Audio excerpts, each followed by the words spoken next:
আজ Boxanagar press club আয়োজিত প্রীতি cricket খেলাটি অনুষ্ঠিত হয় বক্সনগর মিনি স্টেডিয়ামে।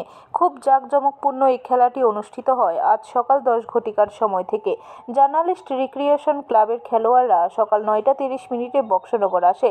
তারপর আমরা সকাল 10টার সময় আজকের খেলাটি শুরু করার আগে বক্সনগর প্রেস ক্লাবের অধিনায়ক কাউছার আহমেদ টসে জিতে ব্যাট করার সিদ্ধান্ত নেয়। ব্যাট হাতের মাঠে নামেন সম্রাট দেব এবং কাউসার বিনা উইকেটে 7 ওভারে বক্সনগর রান করে 50। তারপর সম্রাট আউট হওয়ার পর রিয়াজ মাঠে নেমে আগরতলার খেলোয়াড়দের তুলোধনা করে 1 ওভারে 36 রান করে রিয়াজ ম্যাচের সেরা হন।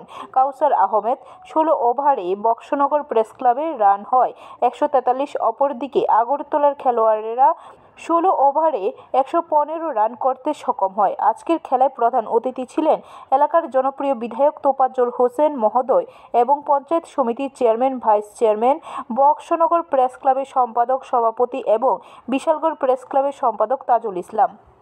ব্যুরো রিপোর্ট, খবর ত্রিপুরা।